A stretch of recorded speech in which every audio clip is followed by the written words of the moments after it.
사는데 가장 필요한 것이 무엇일까요? 보통 사랑이 우선이냐 돈이 우선이냐 이렇게 물으면 나이가 젊었을 때는 또는 어렸을 때는 그래도 사랑이 우선이다 하는 낭만이 좀 있죠. 그런데 세월이 지나고 나이가 들어가면서 사랑이 다 뭐가 필요하냐, 돈이 우선이다 하고 사람이 이제 점점 현실적으로 변해가는 거죠. 돈이 있어야 사랑도 지킬 수 있고 돈이 있어야 행복도 누릴 수 있다. 이제 사람의 생각이 그렇게 현실적으로 바뀌는 거죠. 요즘은 이런 생각을 하는 시기가 점점 더 어려지는 것 같습니다. 이제 어린 아이들도 돈이 중요하지 사랑이 뭐가 중요하냐 이렇게 생각하게 되는 것 같아요. 그러나 우리가 인생을 끝까지 살아보면, 인생을 제대로 살았다면 돈보다 사랑이 귀하다는 것을 알게 됩니다. 그렇잖아요. 죽을 날이 거의 다 됐어요. 죽음이 이제 가까이 오고 있어요. 얼마 안 남았어요. 그러면 돈이고 뭐고 내려놓게 되죠. 그렇게 붙잡았던 돈도 내려놓고 물질에 대한 욕망도 내려놓죠. 인생의 끝에 도달하면 여러분, 돈을 더 많이 벌지 못한 것이 후회가 될까요? 더 사랑하지 못한 것이 후회가 될까요? 인생의 끝자락에 도달했는데도 내가 돈을 더 벌었어야 했는데 그러고 죽으면 불행한 사람이죠. 인생을 제대로 살았다면, 인생의 끄트머리에 도달하면 내가 이 돈 번다고 사람을 더 사랑하지도 못하고, 그래서 더 사랑하지 못한 것이 미안하고 더 베풀지 못한 것이 아쉽고, 그렇잖아요. 나를 사랑해 준 사람들이 고맙고, 인생의 끄트머리에 가면 그걸 이제 깨달아야 되는 거죠. 끝까지 돈 붙잡는 사람도 있긴 있어요. 죽을 때까지 그 돈이 아쉬워서 눈을 감지 못하는 그런 사람도 있지만, 대부분은 죽음이 눈앞에 오면 더 사랑해 주지 못한 것이 미안하다, 내가 미안하다, 그런 마음들이 드는 거죠. 사람의 행복은 어디에서 오는가? 우리 신앙인들에게 있어서는 첫 번째는 하나님께로부터 오는 거죠. 우리의 삶의 행복은 하나님께 있는 거죠. 그러나 우리 사람끼리 있을 때 행복은 어디에서 오는가? 물질이 아니라 관계에서 오는 거죠. 관계에서. 물질이 아무리 많아도 내 주변 사람들과 관계가 안 좋으면 행복하지가 않는 거죠. 다투고 미워하고 그렇게 살면 돈을 억만금을 쌓아놨어도 인생이 고달픈 거죠. 근데 서로 사랑하고 이해하고 용납하고 아껴주고 존중하고 격려해주고 그렇게 살면 사람이 그 안에 행복이 존재하는 거예요. 근데 이것을 우리가 이론적으로는 알거든요. 물질보다 사랑의 관계 속에 참 행복이 있다. 이론적으로는 알는데 현실의 삶에서 이게 쉽지가 않은 거죠. 현실의 삶에서는 돈이 가깝고 물질이 가깝고 물질이 더 필요한 것 같고, 그러니까 현실에서는 그 물질 때문에 아웅다웅하고 살다가 죽을 때가 돼서야 이제 깨닫는 거죠. 내가 더 사랑하고 살았어야 했는데 하고 이제 이렇게 깨닫는 거죠. 여호와의 날은 심판의 날이었어요. 하나님께서 여호와의 날을 선언하셨는데 그 여호와의 날을 심판의 날로 선언하셨죠. 그리고 그 여호와의 날에 대한 심판 끝에 오늘 본문에 보면 축복을 선언하고 계십니다. 하나님의 목표는 심판에 있지 않은 것을 알 수가 있죠. 하나님의 목표는 하나님의 백성들을 회복시키는데 그 목표가 있는 겁니다. 19절에 이렇게 선언하시죠. 내가 너희에게 곡식과 새 포도주와 기름을 주리니 너희가 이로 말미암아 흡족하리라. 하나님께서 곡식과 포도주와 새 기름을, 너희의 삶에 재앙이 찾아왔을 때는 그 모든 것이 다 끊어졌는데 이제 하나님이 그것을 회복시켜 주시겠다는 거죠. 20절에는 내가 북쪽 군대를 멀리 떠나게 하여, 뭐냐면 이스라엘 하나님의 백성들을 공격했던 그 문제를 제거해 버리시겠다. 북쪽 군대를 멀리 떠나게 하겠다. 그의 앞에 부대는 동해로, 그 뒤에 부대는 서해로 들어갈 것이다. 바닷속으로 들어가 없어져 버린다는 거죠. 그러니까 너희를 괴롭혔던 그 문제를 완전히 제거해 버리겠다, 이제 그런 말이죠. 그 문제는 제거해 버리고 삶에 끊어졌던 곡식과 포도주와 기름은 풍성하게 해주겠다 하는 거죠. 하나님이 우리를 회복시켜 주실 때에 우리의 삶에 있어서 물질의 회복, 사실 이것이 그렇게 크게 중요한 것은 아니에요. 하나님과 우리 사이도 친밀한 관계가 중요한 거지 물질적 관계가 중요한 것은 아니에요. 이걸 우리가 분명히 할 줄 알아야 돼요. 대부분은 우리가 하나님이 나를 회복시키면 물질이 회복되는데 우리가 초점을 맞추죠. 근데 물질보다도 관계가 우선이어야 돼요. 18절에요. 우리를 사랑하시고 불쌍히 여기실 것이고 응답하시겠다는 거예요. 우리에게 진노하셨던 하나님이 우리를 불쌍히 여기시고 우리를 사랑하는 관계로 바뀐다는 거예요. 그 관계의 변화가 생기는 거죠. 그렇게 우리를 사랑하시고 불쌍히 여기시니까 하나님께서 그 다음에 우리에게 곡식도 주시고 포도주도 주시고 기름도 주시고 문제는 제거하시고 관계의 회복이 우선이라는 거죠. 이스라엘의 역사를 보면요, 끊임없이 무엇을 얻을 것인가에 초점을 맞추죠.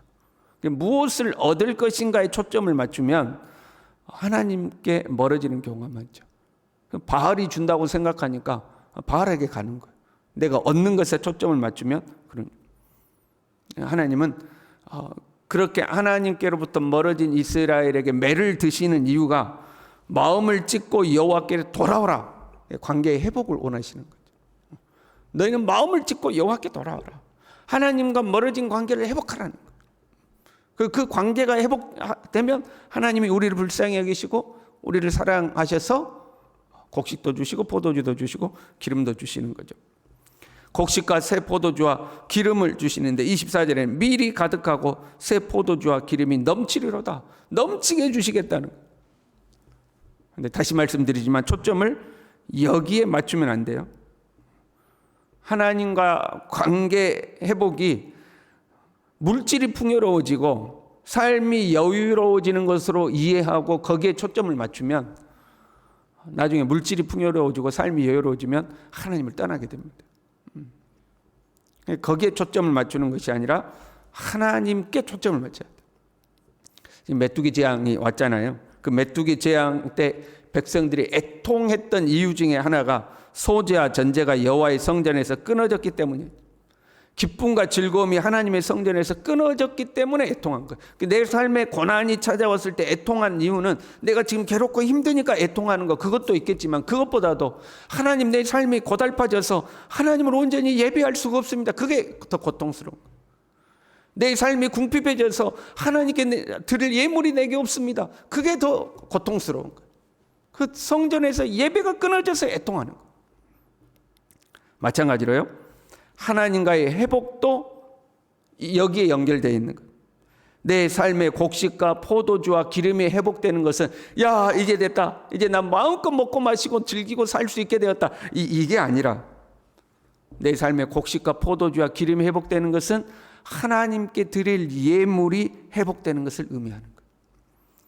13절에는 이렇게 됐어요. 여호와께 돌아오라, 옷을 찢지 말고 마음을 찢고 여호와께 돌아오라. 13절에 이렇게 됐잖아요. 그 14절에 보면 이런 말씀이 있어요. 주께서 혹시 마음과 뜻을 돌이키시고, 그러니까 옷을 찢지 말고 마음을 찢고 하나님께 돌아오면 주께서 혹시 마음과 뜻을 돌이키시고 그 뒤에 복을 내리사 너희 하나님 여호와께 소제와 전제를 드리게 하지 아니하실는지 누가 알겠느냐. 너희가 마음을 찢고 하나님께로 돌아오면 하나님이 너희들을 회복시키는데 그 회복이 어디에 있어요? 하나님께 다시 소제와 전제를 드릴 수 있도록 해주실지 누가 알겠느냐. 회복이란 하나님을 예배하는 것이 회복되는 거예요.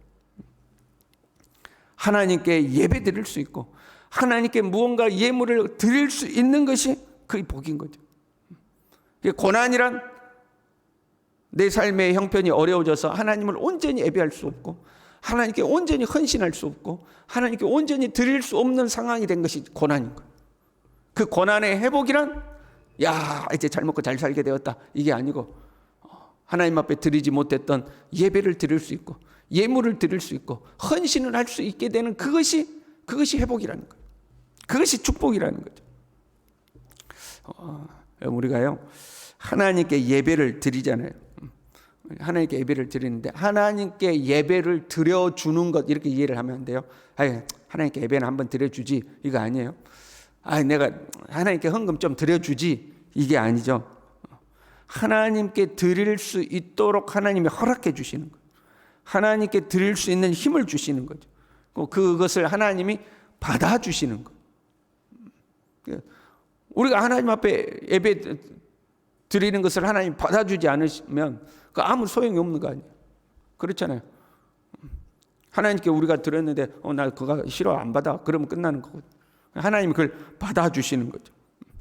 근데 받아주시는 것은 하나님과의 관계가 회복되어야 하나님 받아주는 거죠. 서로 사이가 안 좋은데 물건만 준다고 그 뭐 좋다고 낼름 받습니까?